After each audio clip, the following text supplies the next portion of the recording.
گرمی کے روزے آ رہے ہیں، ڈرو نہیں، بھوک سے پیاس سے ڈرو نہیں، اللہ آخرت کی پیاس سے بچائے گا، اللہ موت کے وقت کی پیاس سے بچائے گا، اللہ حشر کی بھوک اور پیاس سے بچائے گا۔ اور اللہ تعالیٰ فرماتا ہے روزے کا بدلہ میں خود ہوں، اور اللہ کے نبی اپنے ہاتھوں سے کوثر کا جام پلائے گا، اور خود اللہ تمہیں پلانے والا ہوگا، وَسَقَاهُمْ رَبُّهُمْ شَرَابًا طَهُورًا، اللہ خود تمہیں اپنی جنت کے جام پیش فرمائے گا، کلو میرا بندہ آج یہاں پی، تیرا رب ساقی ہے۔ تو بھوک اور پیاس سے ڈرو نہیں، یہ میرے رب کی عطا ہے کہ وہ اپنے بندوں کو تھوڑی سی بھوک دے کر ہمیشہ کی بھوک سے بچانا چاہتا ہے، تھوڑی سی پیاس دے کر ہمیشہ کی پیاس سے بچانا چاہتا ہے۔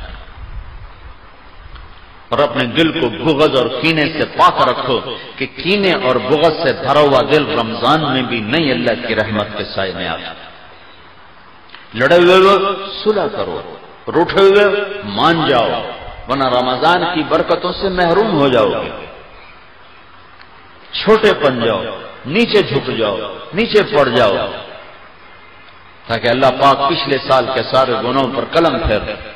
رمضان کا مطلب ہے جل جانا، رمضان یرمض، جل جانا۔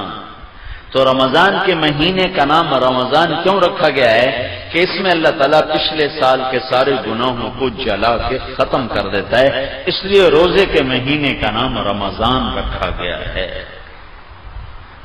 تو میرے بھائیوں، یہ اللہ کے دربار میں کمائی کا سیزن آ رہا ہے، رمضان شہر رمضان الذی انزل فیہ القرآن، اسی میں میرے نبی کو نبوت ملی، رمضان میں نبوت ملی۔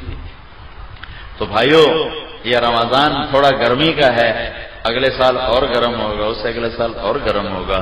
یہ میرے رب کا امتحان ہے اپنے بندوں کے لیے، تھوڑے وقتوں کا کہ اللہ 50,000 سال کے دن کی گرمی کی بھوک اور پیاس سے بچائے گا۔